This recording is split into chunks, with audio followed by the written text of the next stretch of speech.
Logical agro ज्ञान में आप सबका स्वागत है। आज मैं मक्का खेती के विषय में बहुत अच्छा बात बताने के लिए जा रहा हूँ। कैसे इतना अच्छा मक्का खेती हम कैसे कर सकते हैं। ये खेती है नेपाल के तराई क्षेत्र के चितौन जिला में ये खेती हम यहाँ पर कर रहे हैं और ये खेती हमने बहुत अच्छी तरह से यहाँ पर लगाया है। अच्छा है, इसका खेती का जो तरीका है वो भी सब कुछ अच्छा है।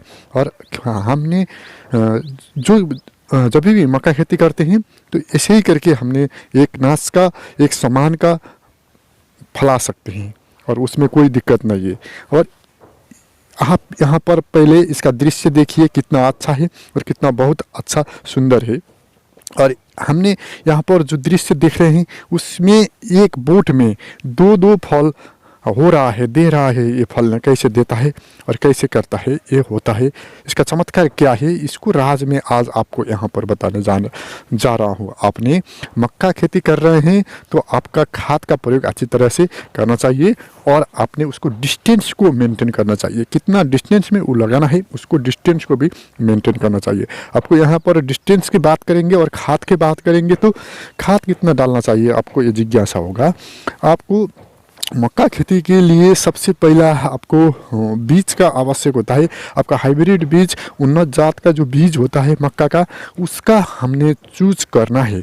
जब भी हम मक्का का अच्छी तरह का बीज चूज करते हैं तो हमारा फल भी अच्छा होगा और फल बोर्ड भी सही होगा और हमको बहुत अच्छा होगा। और पहले हम खंजोत के विषय में बात करते हैं। खंजोत जो जोत खन के विषय में बात होता है। मक्का लगाने के लिए हमने मल डालना चाहिए और उसमें आपका खाद मल है, जो गाय वस्तु का मल है, तो वो आपने 5 गट्ठा में 2 टेलर मल डाल सकते हो। ट्रैक्टर का 2 टेलर मल डाल सकते हो। और आपका खाद का मल नहीं है, गाय वस्तु का मल नहीं है, तो आपने प्रति गट्ठा में 50-60 kg के दर का 6 बोरा अपने 5 बोरा सूली, 4 बोरा 5 बोरा सूली वहाँ पर आपने डालिए।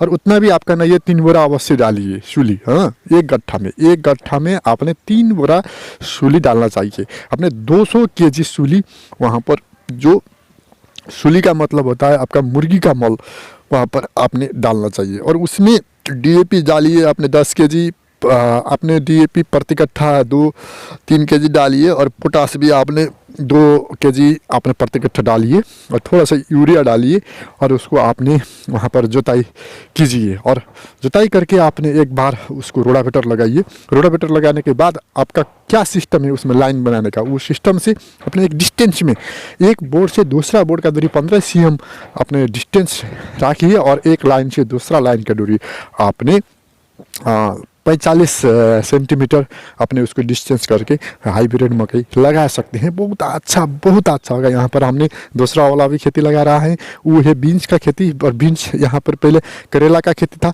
और करेला की खेती निकालने के बाद वहाँ पर हमने मॉल सब कुछ डाल के फिर इसमें हमने बीन्स का खेती लगा रहे हैं। बहुत अच्छा होगा ये। हमने एक जगह में एक फ्रेम में हमने 4-5 खेती निकालते हैं, उसमें मॉल अवश्य डालना चाहिए, मॉल खाद का प्रयोग करना चाहिए। हाँ, ये विधि आपको कैसा लगा यहाँ पर देखिए, ये इससे भी फायदा होगा। और मैं मक्का खेती के विषय में चर्चा कर रहा हूँ। मक्का खेती अच्छा फैलाने के लिए हमने सही डिस्टेंस में लगाना है और सही तरीक़ा से लगाना है, लाइन में लगाना है।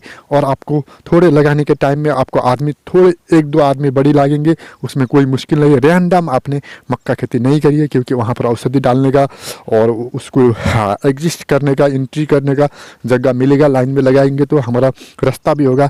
आप भी आपका जो मक्का खेती होता है, आपको मक्का का आपका फल निकालने के लिए अपने वहाँ पर बीच में गट्ठा, प्रति गट्ठा में एक छोटा सा बड़ा रास्ता आपने वहाँ पर छोड़िए।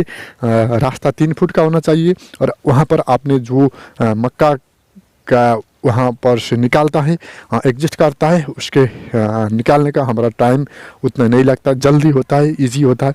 इसलिए हमने ऐसा करना चाहिए। और पानी वानी और सिंचाई करने के लिए बहुत इजी होगा। हमने क्या करना चाहिए, मक्का खेती के लिए हमने सही डिस्टेंस का प्रयोग करके मक्का खेती लगाना चाहिए। सही डिस्टेंस का प्रयोग करके लाइन में लगाना चाहिए, बहुत लाइन में लगाना चाहिए। और डिस्टेंस डिस्टेंस में लगाना, सही डिस्टेंस में लगाना चाहिए। डिस्टेंस क्या है? एक बोर्ड से दूसरा बोर्ड का दूरी 15 cm है और एक लाइन से दूसरा लाइन का दूरी 45 cm आपने कीजिए और आपका बहुत अच्छा मक्का खेती होगा। और आपने वहाँ पर थोड़ा सा, अब मैं आपको दो तरीका में यहाँ पर बता रहा हूँ। हमने इसमें खरपात नाशक औषधि प्रयोग नहीं किया है। इसमें हमने जो लेबर है वो लेबर लगा के हमने इसको 2 बार इसको गोड मिल किया।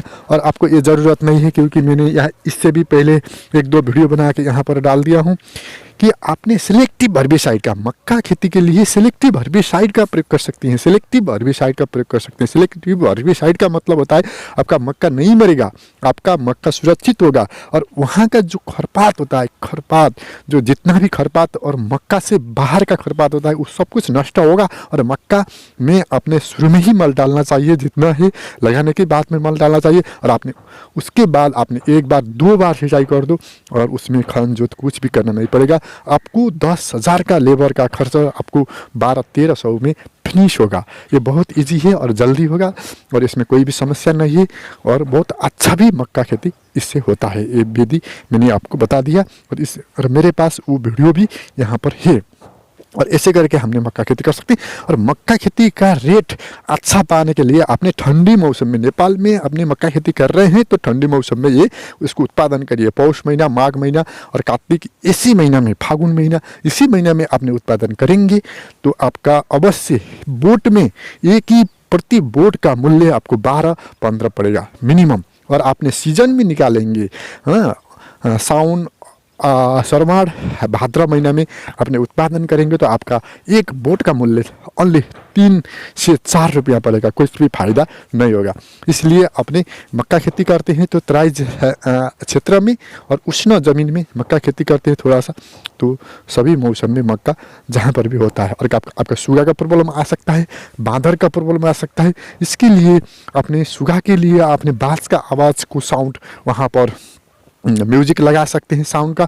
और बांदर के लिए आपने बाघ का गर्जन का म्यूजिक आपने वहाँ पर लगाइए, जो साउंड होता है उससे माइक से थोड़ा सा लगाइए तो आपका मक्का खेती आपको सुरक्षित बांदर से और सूगा से आपको सुरक्षित होगा। ये बात मैंने आपको आज बता दिया। और यहाँ पर कितना सुंदर मक्का खेती है, मैं इसको अंदर जाके भी यहाँ पर इसको रिकॉर्ड कर रहा हूँ, आपने यहाँ पर देख रहे हैं। और ऐसे करके हमने मक्का खेती अच्छी तरह से कर सकते हैं। और मक्का खेती के विषय में अब मैंने आपको बता दिया, सेलेक्टिव हर्बिसाइड का प्रयोग से आपने इजी से मक्का खेती कर सकते हैं। और मक्का खेती के लिए बहुत अच्छा खाद का प्रयोग करना चाहिए शुरू में ही, और 2 बार सिंचाई करना चाहिए और उसके बाद हमारा मक्का खेती सफल होगा। और मक्का खेती आपने सीजन में उत्पादन करते हैं तो मक्का खेती आपका क्विंटल का 3,000 तक होगा। अब ये लॉकडाउन के टाइम में ओनली 18 से हमारा 1 kg को प्रति kg 18 रुपया मिल रहा है। और हमने सीजन में, बेसीजन में करते हैं तो हमारा जो ये हरा गुआ खाने के लिए, इसको पोल के खाने के लिए, इसको आग में सेका के खाने के लिए अभी हमारा इसका रेट 15 रुपया पड़ेगा। आपने वीडियो अंतिम तक देख लिया, बहुत बहुत शुक्रिया। और लाइक, सब्सक्राइब, कमेंट करना आपने नहीं भूलिए और आगे बढ़िए। मैं लॉजिकल एग्रो संबंधी का बहुत सारा कृषि का टेक्निकल ज्ञान, लॉजिकल ज्ञान मैं यहाँ पर आपको इस यूट्यूब चैनल में दूंगा और इससे आपको बहुत फायदा होगा। अब आगे यहाँ पर मेरा बहुत सारे मक्का का दृश्य वो देख के आपने यहाँ पर अनुमान लगाइए कैसे मक्का खेती होता है और कैसे करना चाहिए। यहाँ पर ये मक्का का सुंदर सुंदर दृश्य भी आपने यहाँ पर देखिए। और दर्शकबिन, इसे करके हमने अपना घर आंगन में इस तरह से मक्का खेती उत्पादन कर सकते हैं, फैला सकते हैं, उत्पादन कर सकते हैं, हम व्यवसायिक बन सकते हैं और हम अच्छी तरह से आमदनी इनकम कर सकते हैं। और धन्यवाद, आपने लास्ट तक ये वीडियो देख लिया। जितने लोग ने मेरे चैनल को सब्सक्राइब किया है, लॉजिकल एग्रो ज्ञान को सब्सक्राइब किया, बहुत बहुत शुक्रिया, धन्यवाद। जिसने नहीं किया है शुरुआत कीजिए, जोड़िए हमारे साथ, बहुत अच्छा ज्ञान यहाँ पर मिलने वाला है। धन्यवाद।